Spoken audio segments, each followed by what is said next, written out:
जय जगन्नाथ आज्ञा जानिले विके पांड्यान और नवीन पट्टनायक बर्तमान डर थरुंट यही कथा कहले आप विश्वास करेंगे। हेलिकप्टर को लेकिन समन जारी कराई जो पांड्यान बाबू जो हेलिकप्टर गिरी गिरी गिरी गिरी गिरी बुलूले ताकू नहीं बीजेपी क्यों भाव में आरंभ कहला तदंत करेंगे। पूर्त मंत्री पृथ्वीराज हरचंदन कहले सब नोटिस कराई तदंत है आम निश्चित भाव एक्शन नबू।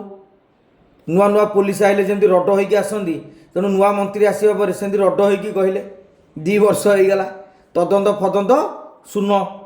वर्तमान खोर्धा कोर्ट गोटे समन जारी कर प्रसंग में समन जारी करवाटा गोटे साधारण प्रक्रिया आज्ञा। एथिपाई आपण भावतुनि जे गोटे कार्यानुष्ठान ग्रहण कर विके पांड्यान नवीन पट्टनायक कौन उत्तर देवे? विके पांड्यान आईएसएफ अच्छा उत्तर तो देवे सरकार। पूर्त विभाग पक्षर जहाँ डाटा जोगड़ा कराई सरकार पाखे जहाँ डाटा थी से आधार देवे। कौटी हेलिकप्टर पड़िया तैयारी करने कौटी केते अस्थायी पड़िया तैयारी करने केते टका खर्च होती सरकार पाखे तथ्य रही। जदि तथ्य ना सरकार नहीं एक्शन नहीं पारे।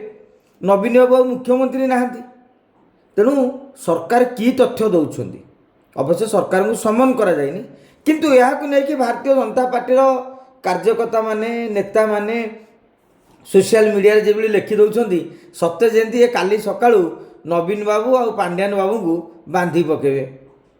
आज्ञा मान कि न मान यहीटा सत्य।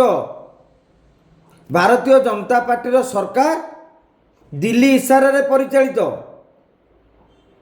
दिल्ली बीजेपी सह एवं सेठी जो मैंने पतियार विस्तार कर विके पांड्यान मधुर संपर्क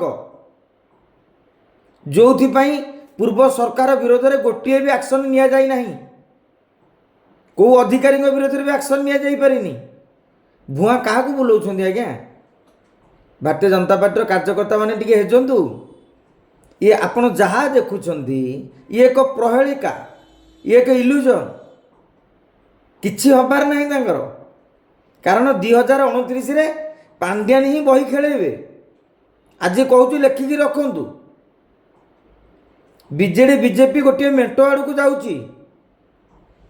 बीजेडी अलिंदर भी एभली चर्चा होची।